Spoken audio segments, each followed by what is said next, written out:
औज़ुबिल्लाहि मिनश्शैतानिर्रजीम बिस्मिल्लाहिर्रहमानिर्रहीम। जी, जैसे कि एहसन भाई ने तारुफ़ भी कराया कि आज की जो मेरी आपसे गुफ्तगू होगी उसका जो टॉपिक है वो इस सेक्युलर इकॉनमी फैशिस्ट। अब ये जो टॉपिक है थोड़ा सा ट्रिकी है या आप कह लें कि टेढ़ा है, तो थोड़ा सा मैं चाहूँगा कि इसको हम कॉम्प्रिहेंड करें कि ये टॉपिक से मुराद क्या है और ये टॉपिक मैंने क्यों चूज़ किया, क्योंकि इसके पीछे ज़ाहिर है एक बुनियाद है और एक मकसद है। तो जब हम बात करते हैं कि इस सेक्युलर इकॉनमी फैशिस्ट, तो हम तीन बेसिकली अल्फाज जो हैं जिसका ये मुरतब है, जो टॉपिक है, एक सेक्युलरिज़म है, एक इकॉनमी और एक फैशिज़म है। अब सेक्युलरिज़म के बारे में मेरे से पहले जो मुकर्रीन आए उन्होंने काफ़ी गुफ्तगू की और उम्मीद है कि सेक्युलरिज़म क्या है या उसके खद्दोखाल क्या हैं ये तो हमें अच्छी तरह समझ में आ गए होंगे। और बुनियादी तौर पे अगर हम नटशेल बात करें तो हम जब सेक्युलरिज़म की बात करते हैं तो हम ये कहते हैं कि अपने निज़ाम से हमने खुदा की ज़ात को निकाल के बाहर रख दिया और एक गॉडलेस सोसाइटी की क्रिएशन जो है वो सेक्युलरिज़म की डेफिनेशन है। तो इस अंडरस्टैंडिंग के साथ हम आगे बढ़ें तो अगला लफ्ज़ जो मैंने अपने टॉपिक में यूज़ किया वो इकॉनमी का है। तो जब हम एक सेक्युलर इकॉनमी की बात करते हैं तो हम उसके साथ नेचुरली एक इकनॉमिक और फाइनेंशियल सिस्टम को जोड़ रहे हैं और बाय डिफ़ॉल्ट जो बात समझ में आती है कि ये वो निज़ाम होगा फाइनेंशियल या इकनॉमिक जिसमें से फिर खुदा की ज़ात या खुदा के बताए हुए कवानीन को हम बाहर निकाल देंगे। तो जो भी वो इकनॉमिक और फाइनेंशियल सिस्टम होगा वो अल्लाह के ताबे नहीं होगा, जो कि आज का हमारा निज़ाम है, जिसके ऊपर अभी हम और खुल के बात करेंगे। इसके साथ जो तीसरा लफ्ज़ फैशिज़म का है वो थोड़ा सा यूनिक है और शायद आपके लिए भी एक सोचने की वजह बने कि इस इकनॉमिक सिस्टम के साथ फैशिज़म कैसे जुड़ी हुई है। क्योंकि फैशिज़म जब हम सोचते हैं तो उसकी तो इम्प्रेशन कुछ जुल्म, इंतहा पसंदी और एक ऑटोक्रेटिक सिस्टम, एक फ्यूडल सिस्टम जो कि माजी में रहा, उससे मिलती है। लेकिन यही वो टॉपिक की बुनियाद है जो आज हम बात करने जा रहे हैं, उस पर हम बिल्ड करेंगे और ये इसकी एसेंस है। ये वो एक बहुत खूबसूरत लिबादे में एक डायन है जो दूर से बहुत अट्रैक्टिव लगती है, लेकिन जब ये आपके करीब आती है तो हकीकतन ये आपका खून पी रही होती है और अमूमन हमें पता भी नहीं होता कि ये हमारे साथ हो रहा है। ये वो ग़ुलामी है जिसके अंदर हम हंसी खुशी जाते हैं, अपनी ज़िंदगी के 14-18 साल पढ़ाई में मेहनत करके तो अपने आप को ख़ुद इस ग़ुलामी के अंदर पेश करते हैं और उसके बाद अमूमी तौर पर पूरी ज़िंदगी इस ग़ुलामी के अंदर ही गुजार देते हैं और ये समझ नहीं आता कि हम ग़ुलाम थे। हकीकतन जो हमारे साथ हो रहा है वो एक कंट्रोल्ड सिस्टम के तहत हो रहा है। तो इसलिए इस निज़ाम और फैशिज़म को जोड़ा है और इसको अब हम आगे खोलते हैं इंशाअल्लाह।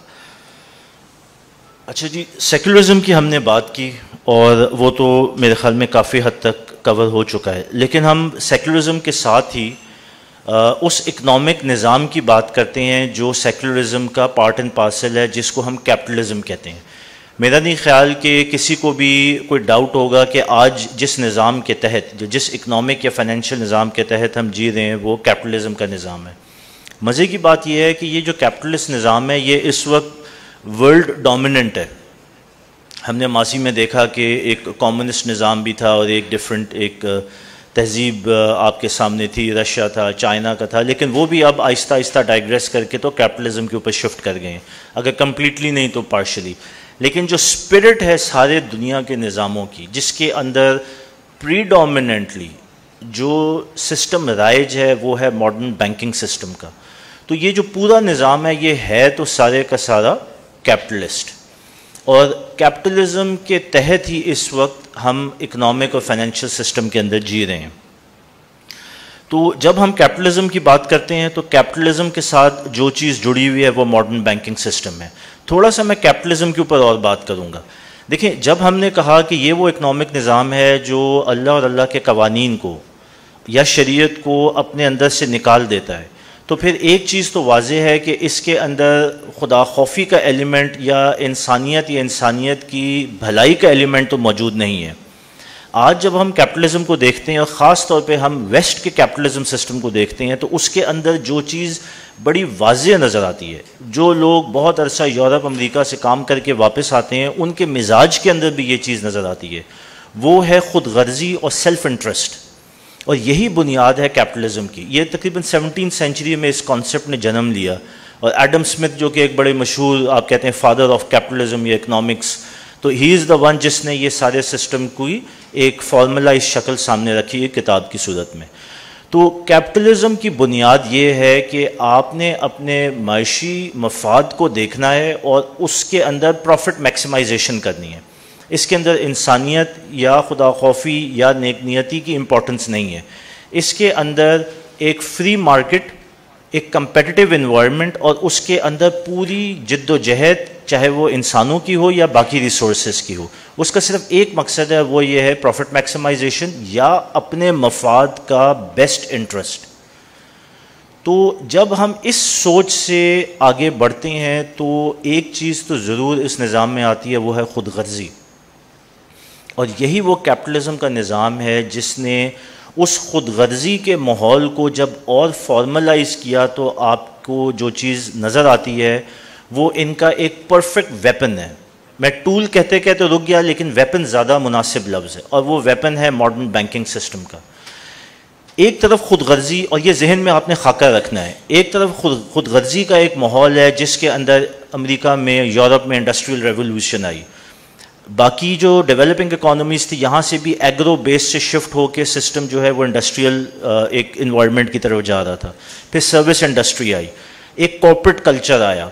अब कॉर्पोरेट कल्चर में अमूमन जो लोग वाकिफ़ हैं वो कहते हैं कि जी कट थ्रोट कंपटीशन होता है। ये कट थ्रोट कंपटीशन क्या है? जब आप एक कॉर्पोरेट का पार्ट होते हैं तो आपकी सीनियर मैनेजमेंट अपने मिशन स्टेटमेंट में डिफ़ाइन करती है कि जी हमारा सबसे पहला इंटरेस्ट है कि अपने शेयर होल्डर्स की प्रॉफिट मैक्सिमाइजेशन, उसके बाद अपने एम्प्लॉयज़, उसके बाद अपने कस्टमर्स एंड सो ऑन। अच्छा, इसका एक अच्छा लिबादा उड़ने के लिए कुछ जो बड़ी इंटरनेशनल कॉर्पोरेट्स हैं वो एक सोशल रिस्पॉन्सिबिलिटी प्रोग्राम्स को भी इंट्रोड्यूस करती हैं। ये वही है जिस तरह खालिद साहब उमन एग्जाम्पल देते हैं कि एक फ़हाशा औरत जो है वो भी चैरिटी ज़रूर करती है अपने दिल की तस्कीन के लिए कि मैंने भी कोई नेकी का काम किया। लेकिन बहरहाल ये एक कल्चर है, इस कल्चर के अंदर जिस सिस्टम ने या जिस टूल ने इसको ज़्यादा मुनज़्ज़म किया वो मॉडर्न बैंकिंग सिस्टम है। और हम ये देखते हैं कि जो असल में जिस चीज़ ने इस निज़ाम को ताकत दी वो ये मॉडर्न बैंकिंग सिस्टम था। और इसने ताकत कैसे दी? देखिए, खुद गर्जी का बैकग्राउंड तो था, उसके बाद हम एक मखसूस टोले की भी बात आगे जाके करेंगे जिसने इस सिस्टम को और ज़्यादा डेवलप किया। लेकिन उस खुद गर्जी को इंस्टीट्यूशनलाइज करने के लिए मॉडर्न बैंकिंग सिस्टम क्रिएट किया गया। और ये सिस्टम क्या करता है या ये कैसे इसको इंस्टीट्यूशनलाइज करता है? ये जो मौजूदा बैंकिंग सिस्टम है ये आपको ताकत देता है कि आप पैसा क्रिएट कर सकते हैं आउट ऑफ थिन एयर, यानी कि हवा के अंदर आप बैठ के पैसा क्रिएट कर सकते हैं। बात बड़ी अजीब सी लगेगी लेकिन हम इसके ऊपर बात करेंगे, हकीकत ऐसी ही है। बहुत टेक्निकल तो मैं जानबूझ के नहीं होना चाहता, लेकिन कुछ आपको टेक्निकल मार्कर्स छोड़ जाऊंगा उन लोगों के लिए जो फर्दर रिसर्च करना चाहते हैं। देखिए, इस बैंकिंग सिस्टम के पीछे जो बुनियाद है उसको कहते हैं फ्रैक्शनल रिजर्व बैंकिंग सिस्टम। और फ्रैक्शनल रिजर्व बैंकिंग सिस्टम क्या करता है? आसान अल्फाज में ये एक निज़ाम है जो पैसे को मल्टीप्लाई करता है, या इसको मनी मल्टीप्लायर भी कहते हैं।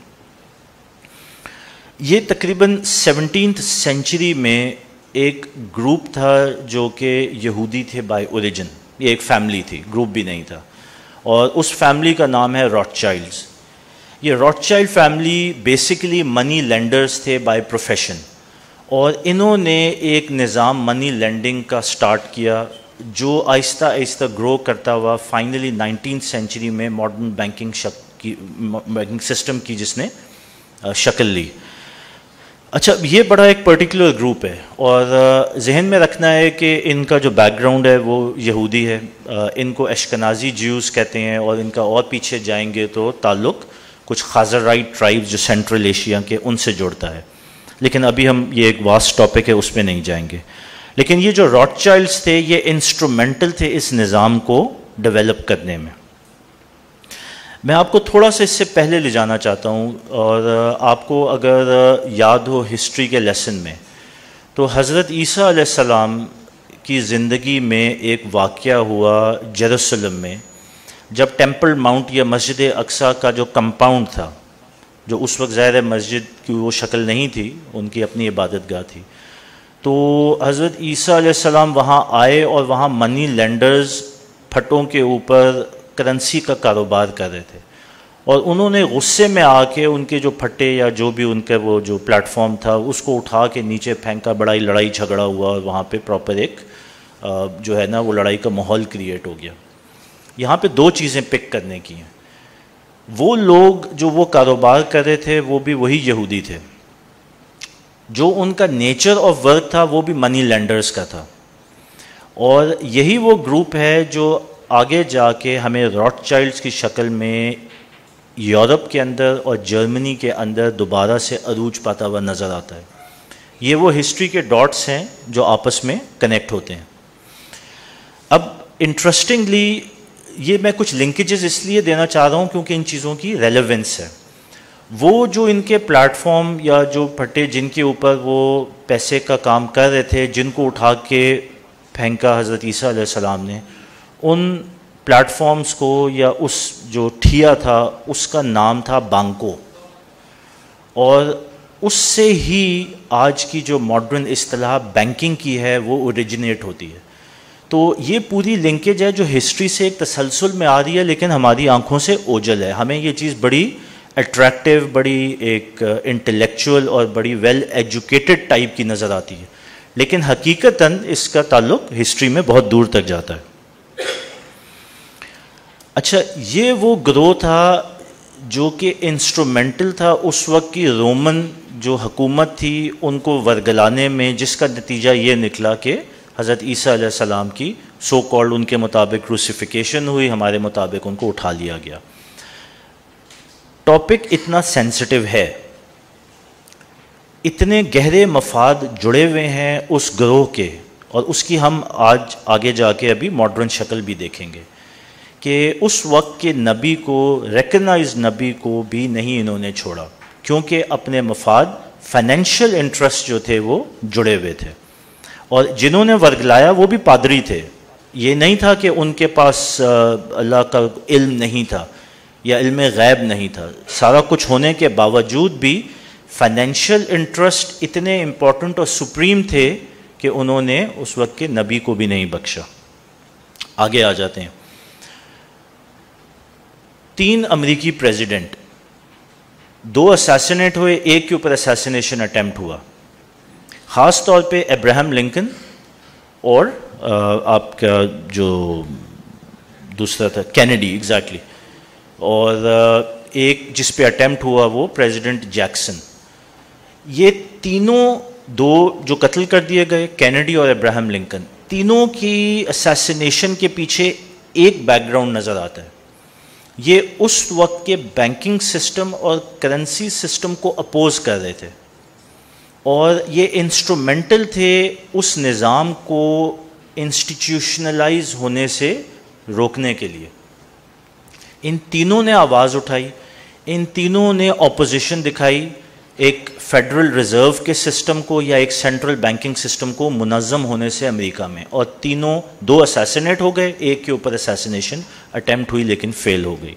तो मैं ये कहना चाह रहा हूँ कि ये जो पूरा मामला है ये बहुत सीरियस है उन लोगों के लिए जो ये निज़ाम चला रहे हैं, और शायद हम लोग तो इसको लाइटर मोड में या इसको उतना ना ले, लेकिन देखें उनका पूरा निज़ाम जिसके अंदर पावर सेंटर उनके पास है इस वक्त दुनिया की, हम कहते हैं कि जो हिडन हैंड्स हैं, जो दुनिया की बागडोर संभाले हुए हैं, तो वो जो बागडोर संभाले हुए हैं उसके लिए जो इनके पास टूल है, जिसको मैं इसीलिए कहता हूँ जो वेपन है, उस कैपिटलिस्ट सिस्टम का जो कि एक सेक्युलर बेसिस के ऊपर क्रिएट किया गया, वो आज का मॉडर्न बैंकिंग सिस्टम है। अब हम आगे चलते हैं।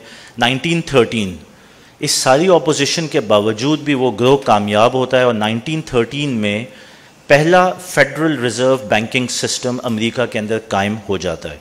जिसको हम फेडरल रिज़र्व कहते हैं, जो आज भी मौजूद है।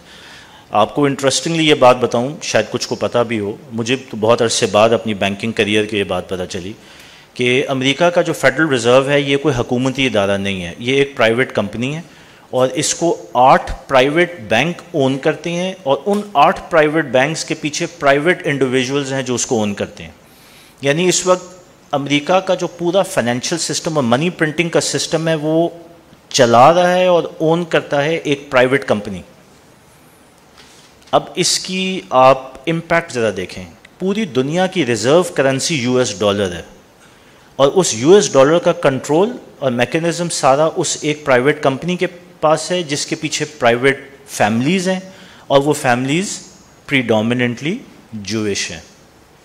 और ये वही फैमिलीज़ हैं जो रॉथशाइल्ड्स के ताने बाने जब फैले और जब अमेरिका में पावर शिफ्ट हुआ इंग्लैंड से, तो इनको यहाँ पे सेटल किया गया और इनको पावर सेंटर्स में क्रिएट और इंट्रोड्यूस किया गया। नाम चेंज कर लिए, इस्तिलाहें चेंज हुई, क्योंकि याद रखें उस वक्त का अमेरिका प्रीडोमिनेंटली क्रिश्चियन था और कैथोलिक क्रिश्चियन था और वो एंटी ज्यू थे, इसलिए अपने नाम की जगह दूसरे नामों से फैमिलीज़ को इंट्रोड्यूस किया। लोग वही हैं, ग्रोह वही है। बहरहाल फेडरल रिज़र्व बन गया और अमेरिका के अंदर ये सिस्टम राइज हो गया। पूरी दुनिया की रिज़र्व करेंसी यूएस डॉलर है।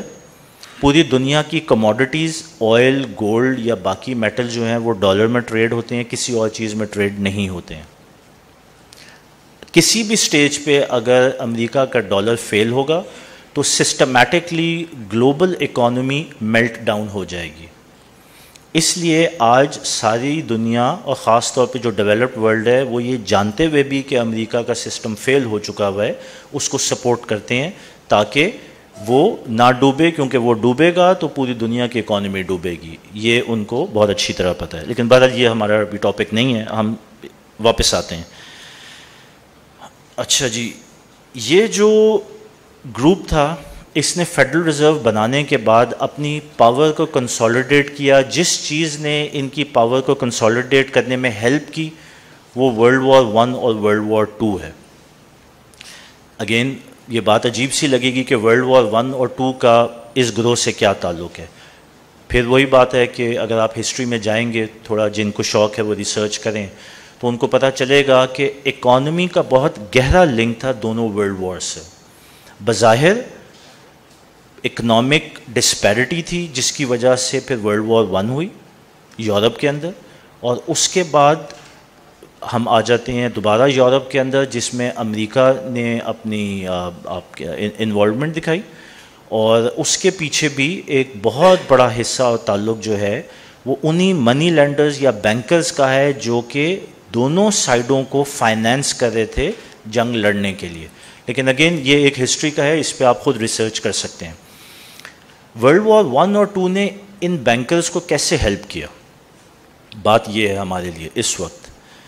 देखें, जिस वक्त एक इकॉनमी मेल्ट डाउन हो जाती है और एक ग्रोह जिसके पास पैसे की ताकत मौजूद है, दोनों तरीके से, सोने के ज़खायर के लिहाज से या नॉलेज के लिहाज से कि माशरे में पैसे को कैसे मल्टीप्लाई करके इंट्रोड्यूस करना है ताकि लोग उसकी हकीकत को ओन कर सकें। ये जो पेपर करेंसी है, मेरी जेब में अगर 1000 रुपये का नोट है, मैं इन भाई साहब के पास आता हूँ, इनको कहता हूँ लेट्स से ये किसी और ये दुबई से आए हैं, मैं कहता हूँ ये 1000 रुपये का नोट ले लिए, कहेंगे ये क्या है, मुझे तो नहीं पता ये क्या है, मैं तो दिरहम को जानता हूँ, मुझे तो नहीं पता ये क्या है। उस पैसे के नोट की हकीकत उतनी ही है जब तक माशरा उसको रिकग्नाइज करेगा, हाँ ये पैसा है। सो इनके पास ये नॉलेज और कैपेसिटी थी कि इन्होंने पैसे को अवामुन नास के लिए रिकग्नाइजेबल और एक्सेप्टेबल बनाया। और पीछे जो निज़ाम फेडरल रिज़र्व का क्रिएट किया वो निज़ाम ये था कि इनकी मशीन में जब 100 रुपया डालेंगे तो दूसरी तरफ से 1000 रुपया निकलेगा। इसकी मैकेनिज़्म अगेन आज का हमारा टाइम भी नहीं है, स्कोप भी नहीं है, कॉम्प्लेक्स मामला है, फिर किसी वक्त इसके ऊपर बात करेंगे। लेकिन बुनियादी तौर पे फेडरल रिज़र्व का या बैंकिंग सिस्टम का या मनी मल्टीप्लायर जिसको हम कहते हैं या फ्रैक्शनल रिज़र्व बैंकिंग, मैं जानबूझ के इस्तिलाहें यूज़ कर रहा हूँ ताकि रिसर्च करने वालों को हेल्प हो सके। इसका बुनियादी निज़ाम यही है कि 100 रुपया डालो मशीन में तो 1000 रुपया निकलता है। आपके आज सारे बैंक्स इसी तरह ही चलते हैं, इसको रिज़र्व रेशो भी कहते हैं। ये कॉम्प्लिकेटेड नाम दिए हुए हैं, फैंसी तरीक़ों से प्रेजेंट किया हुआ है, बड़े अच्छे अच्छे बैंकर बड़ी पढ़ी लिखे बातें करते हैं, पीछे हकीकतन सबको बेवकूफ़ बना दें और ग्लोबली बेवकूफ़ बना दें। तो बात यह है कि ये अवामुन्नास ने क्योंकि एक्सेप्ट कर लिया है और वो खुशी से बेवकूफ़ बनना चाहते हैं, इसलिए ये निज़ाम चल रहा है। लेकिन इससे हुआ क्या है, जो ताकत इनके पास आई है वो पैसे की आई है और पैसे की क्रिएशन की आई है। अब हम चलते हैं और थोड़ा सा स्पीड अप करते हैं अपनी बात को।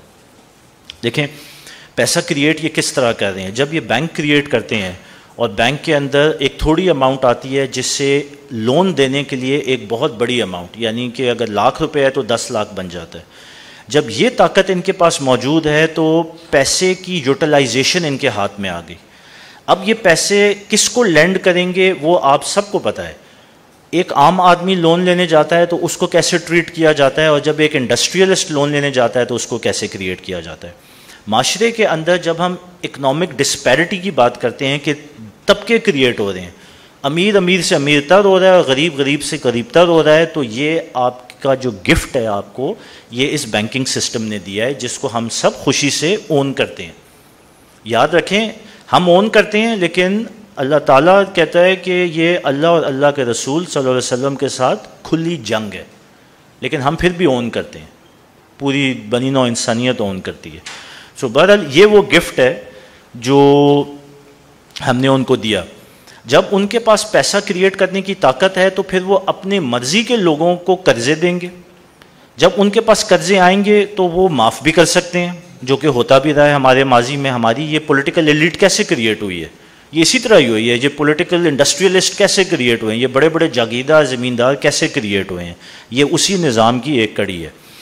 तो एक तरफ तो ये पैसा क्रिएट करते हैं और उस पैसे को अपनी मर्ज़ी के मुताबिक एलोकेट करते हैं ताकि एक कल्ट क्रिएट हो, एक ऐसी रूलिंग एलीट क्रिएट हो जिसके मफाद इस निज़ाम के साथ जुड़े हुए हैं, और वो रूलिंग एलीट फिर आपको और मुझे कंट्रोल करने के लिए बैठती है, और वो उस निज़ाम को आयरन फिस्ट के साथ डिफेंड भी करती है।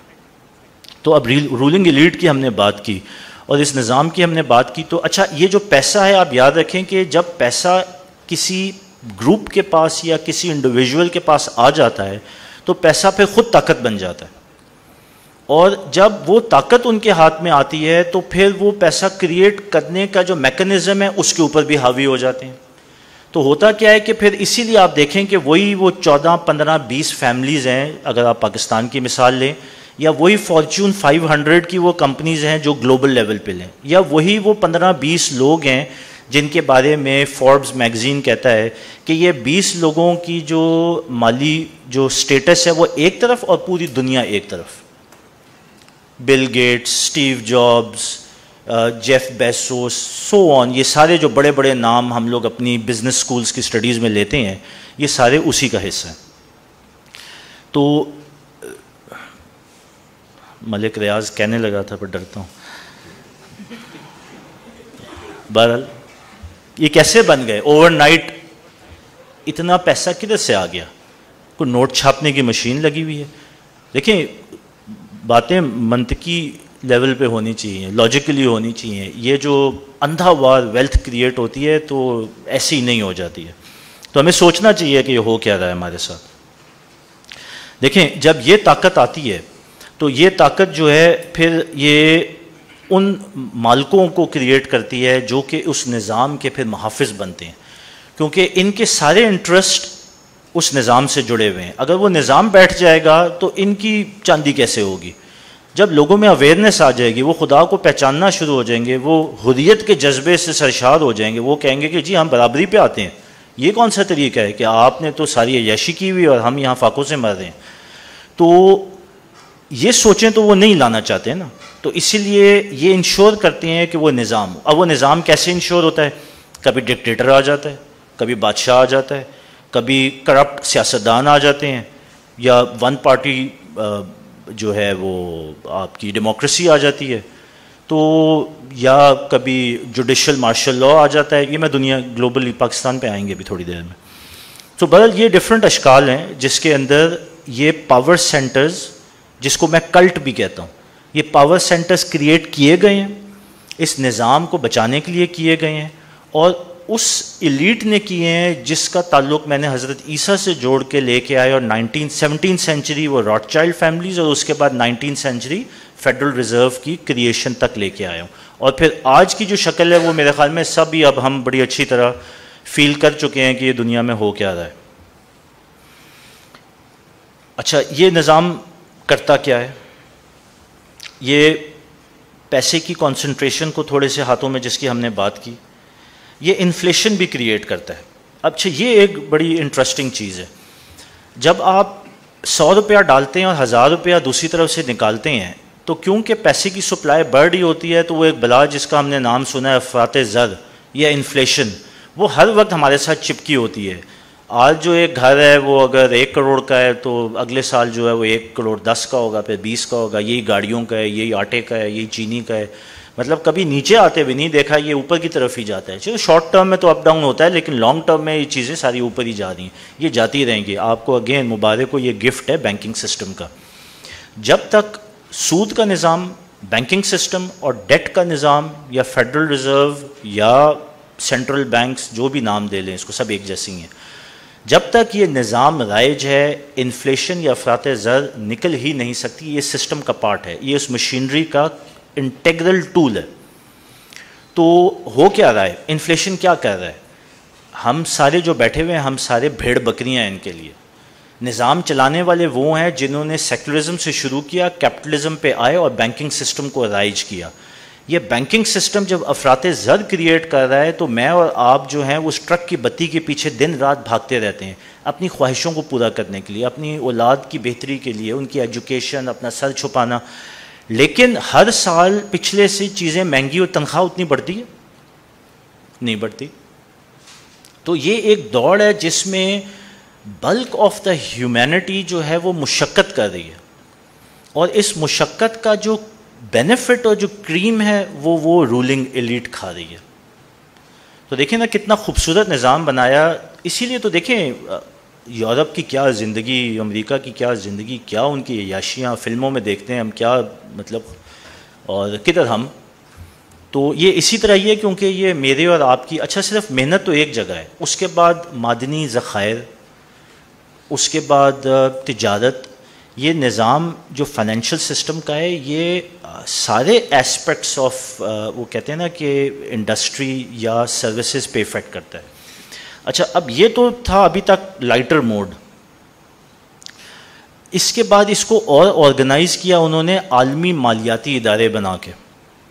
अब ये आलमी मालियाती इदारे क्या हैं? ये हम सब के बड़े महबूब, हमारे वाकिफ़, हर हुकूमत जो आती है वो दौड़ी जाती है, वो IMF है, वर्ल्ड बैंक है। तो ये जो मैंने आपके सामने निज़ाम रखा, इसको और ज़्यादा जब उन्होंने मेच्योर किया और परफेक्ट किया, और ये अचीव किया इन्होंने वर्ल्ड वॉर 2 के बाद। वर्ल्ड वॉर 2 के बाद ही IMF और world bank under United Nations create हुआ, और ये फिर वो निज़ाम है जो कि फिर मुल्कों की सतह पे, क्योंकि अवाम को इंडिविजुअली तो मुश्किल है ना कि एक उधर अमेरिका में या कहीं बैठ के तो कुछ फैमिलीज़ जो है वो कंट्रोल करें। इतनी बड़ी 7 बिलियन की दुनिया की पॉपुलेशन है। तो आसान तरीका ये है कि वहाँ अपने पपेट्स और फोटोकॉपीज़ बिठाओ और उनको टास्क दो कि तुमने इस निज़ाम की सस्टेनेबिलिटी को इंश्योर करना है, और उसके बाद नीचे उनके वही सिस्टम राइज करो जिसमें वो आवाम जो है वो भाग दौड़ करेगी और वो जो रिसोर्सेज हैं उनको देगी। उसका तरीका ये है काबू करने का कि मुल्कों को कर्ज़े दे दो। उनके लिए कर्ज़ा देना क्या मसला है? 100 रुपया डाला, 1000 रुपया निकल आया, उनकी कौन सी जेब से जा रहा है। इसीलिए दुनिया का जो सबसे बड़ा मकरूज़ मुल्क है वो भी अमेरिका ही है।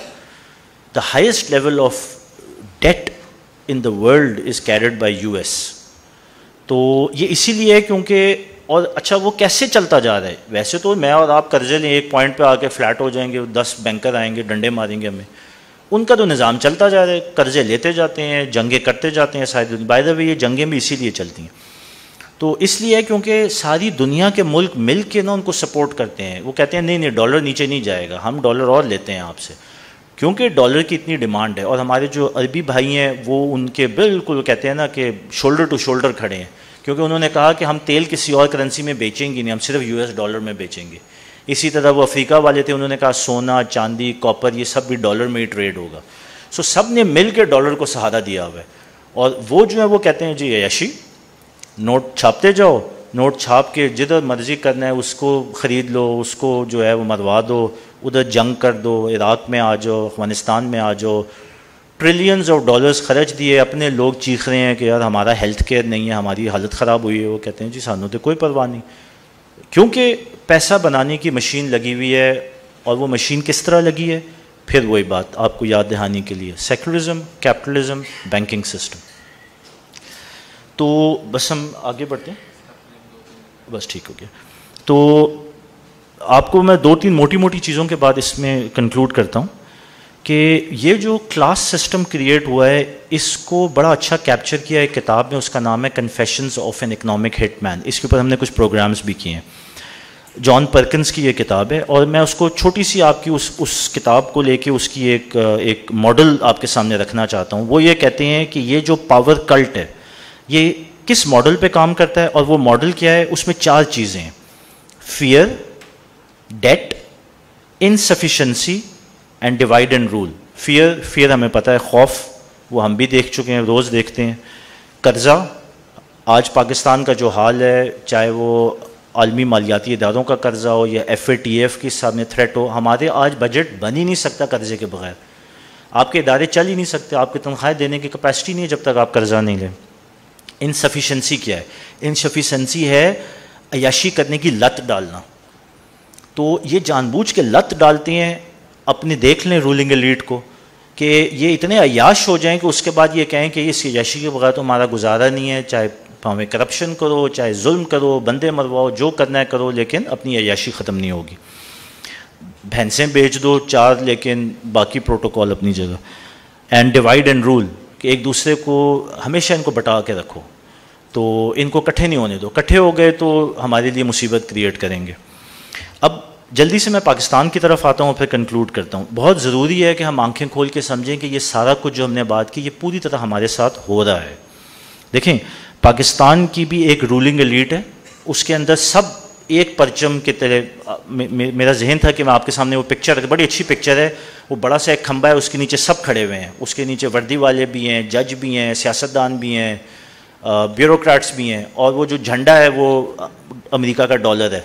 तो इस परचम तले हम सब एक हैं। तो ये हमारी ना रूलिंग एलीट की मिसाल है। देखें, एब्सोल्यूट पावर मुहावरा है, absolute power corrupts and absolute power corrupts absolutely. So आपको मैं इशारा दे दूं कि एब्सोल्यूट पावर जिसकी पास है इस मुल्क में, वो सबसे बड़ा जामिन है उस निज़ाम को इस मुल्क में बरकरार रखने के लिए। ऐसे ही तो नहीं DHA बन जाते इतने, और बनते जा रहे हैं। ऐसे ही नहीं हम फ्रंट एंड एलाय थे ऑन वॉर ऑन टेरर। हमें पता है ना हराम था, हमें पता है ना अपने मुसलमान भाइयों के ख़िलाफ़ हम काफिर के साथ मिल के तो हमने ये सारा कुछ किया, लेकिन मफाद जुड़े थे। वो निज़ाम इतना ताकतवर है, नबी को नहीं छोड़ा उस निज़ाम ने, जिनके मफाद जुड़े थे। तो फिर हम आफिया सदीकी को बाउंटी की उसमें देंगे ना। एक किताब है, आयशा सदीका एक राइटर है, मुझे नहीं पता कि वो हुब्बुल वतन हैं या नहीं है, या इंडिया की एजेंट हैं। कहा तो यही जाता है कि इंडिया की एजेंट है, लेकिन उन्होंने एक किताब लिख मारी, उसका नाम है मिलिट्री इंक। उसमें उन्होंने जो है ना सारे ये जो कारोबार हैं इनके वो खोल के रख दिए, उनकी लिस्टें पूरी बना दी। ये फ़ौजी सीमेंट है, तो ये फ़ौजी सीरियल है, तो मतलब मैं कंपनियों के नाम ले रहा हूँ, मेरा किसी इदारे से कोई इशारा नहीं है, और ये प्राइवेट कंपनी है। और इसी तरह जो है ना फ़लाने वर्क्स ऑर्गेनाइजेशन या जितनी भी हैं, तो वो उन्होंने ये किताब लिख दी। फिर वो ज़ाहिर है वो एंटी स्टेट हो गई और रॉ की एजेंट हो गई, वो भाग गई बेचारी। बहरहाल वो किताब पढ़ने लायक है उस चीज़ को समझने के लिए जिसकी मैं आपकी तरफ इशारा कर रहा हूँ। अच्छा, धुला हुआ कोई भी नहीं है, इस परचम तले हम सब एक हैं। जाती उमरा भी बनते हैं, पनामा लीक्स भी होती हैं, सरे पैलेस भी बनते हैं, तो फिर वो जज भी देखे जाते हैं जो उल्टी सीधी हरकतें कर रहे होते हैं अपने ऑफिस में बैठ के। तो सारे एक ही निज़ाम को इंश्योर करते हैं क्योंकि सबके मफाद जुड़े हुए हैं। मुझे और आपको आंखें खोलने की ज़रूरत है। और देखें, जिस वक्त इनका निज़ाम थ्रेटन होता है तो ये बंदे भी उठा लेते हैं। इसीलिए मिसिंग पर्सनस आपके मुल्क में है ना, 3,000 3,500 मिसिंग पर्सनस हैं। वो कभी जर्नलिस्ट को घर पे जाके मारते हैं, कभी उसको मती जान को उठा के ले जाते हैं, फिर पॉलिटिकल असैसिनेशंस भी होती हैं। तो जब भी सिस्टम ख़तरे में होगा उनका, कौन सा system? Secularism, capitalism, banking system, जब भी ये ख़तरे में होगा ये अपनी पूरी ताकत के साथ आएंगे। With in iron fist they will ensure कि ये निज़ाम ना चेंज हो। और उसके अंदर जो तरीक़ेकार है वो ये है कि एक वो बड़ा ग्रुप है जो 17वीं सेंचुरी से लेकर 19th सेंचुरी तक, उसके नीचे पपेट्स हैं जो आपके मुल्क में, हम सब के मुल्क में या बाकी सारी दुनिया के मुल्कों में हुकूमतों में बैठे हुए हैं, जो रूलिंग एलीट्स हैं, जिसको मैं कल्ट कहता हूँ। और ये अपने मफाद को बचाने के लिए जिस वक्त उस रूलिंग एलीट में से कोई ऐसा हुआ जिसको कोई ज़्यादा बुखार चढ़ा हुर्रियत का या उसको कोई दीन की समझ में आ गई, तो वहाँ पे पॉलिटिकल असैसिनेशन हो जाती है, टेक ओवर हो जाती है। ये जो मैंने किताब की रेफरेंस दी उसमें एक नहीं दर्जनों मुल्कों की मिसालें दी हुई हैं कि जहाँ पे जब कोई खुददारी का जज्बा जागता है तो ये किस तरह उसको न्यूट्रलाइज करते हैं, चाहे उसके लिए जंग ही क्यों ना पड़नी पड़े। आपकी अफ़गानिस्तान और तालिबान वाली हुकूमत एक अच्छी एग्जाम्पल है आपके सामने। वरना सवाल पूछे ना, ये क्यों आए थे? एक उसामा बिन लादेन को पकड़ने के लिए पूरे मुल्क के ऊपर हमला कर दिया, अपनी एक असैसिनेशन स्क्वाड भेज देते, वो 4-6 महीने में कहीं से पकड़ के मार देती। ठीक है, तो पूरे मुल्क पे इन्वेड करने की निज़ाम। तो ये सारा खाका रखने का आपके सामने मकसद क्या था? जब तक इस निज़ाम को नहीं समझेंगे और अल्लाह की हकमियत को एक्सेप्ट नहीं करेंगे, ये होता रहेगा आपके साथ। इस वक्त दो ही क्लैश हैं, एक अल्लाह की फोर्सेस हैं और एक शैतान की फोर्सेस हैं। ये पूरा निज़ाम शैतान का डिप्लॉय हुआ है और वो आपको और मुझे कन्फर्म्ड खुद लाइन लगाने जा रहा है। मैंने आपको एक छोटी सी मिसाल दे दी, अमेरिकी डॉलर जिस दिन क्रैश होगा और जिनके हाथ में है वो यूं क्रैश करेंगे इसको। So systematic meltdown of global economy होगी, लोग एक दूसरे के गिरेबानों पे होंगे और बोटियां नोचेंगे अपनी सर्वाइवल के लिए। इतनी ताकत है इनके हाथ में। तो अभी भी लेट नहीं है, ये समझने की ज़रूरत है। हमने खुद इस बैंकिंग सिस्टम को राइज किया है, हम इसको एक्सेप्ट करते हैं। ये अल्लाह और अल्लाह के रसूल से खुली बगावत है। अगर हमारी, वो कहते हैं ना कि हमारे अंदर वो जो जज्बा है और हमारे अंदर वो जो हया है और हमारे अंदर वो जो, अगर हम कहते हैं कि अल्लाह से मोहब्बत है और फिर भी अल्लाह और अल्लाह के रसूल से जो जंग कर रहे हैं, हम उनके साथ बैठते हैं, उनको फ़रोग़ देते हैं, उनको सपोर्ट करते हैं, तो फिर हमारा यही हशर होना चाहिए। तो मसला सारा निज़ाम का है। जिस वक्त हम अल्लाह की हाकमियत एक्सेप्ट करेंगे और अल्लाह के बताए हुए निज़ाम, जो कि उसको कुछ भी कह सकते हैं आप, मत कहें उसको इस्लामिक इकनॉमिक सिस्टम, उसको कुछ भी नाम दे लें, उसको आप डेमोक्रेटिक सोशलिस्ट सिस्टम जैसी कोई चीज़ कह लें, बट हाकिम अल्लाह होगा, निज़ाम अल्लाह के बताए हुए पैरामीटर्स के तहत होगा। उसको इवॉल्व करें, कतन हमें 1400 साल पीछे जाने की ज़रूरत नहीं है, उसको इवॉल्व करें, उसको मॉडर्न शक्ल में लेके आएँ, इंसानियत के एट द लेवल रखें। जिस वक्त हम ये कर लेंगे उस वक्त ही हमारी बचत है, वरना ये इस निज़ाम से कोई खैर की उम्मीद रखना मेरे ख़्याल में बेवकूफ़ी होगी। तो मकसद यही था कि आपके सामने इसकी इम्पोर्टेंस और इसकी खबासत को खोल दिया जाए, ताकि फिर हम एक नए निज़ाम की तरफ मिल के कुछ जद्दोजहद कर सकें इंशाअल्लाह। जज़ाकल्लाह खैर।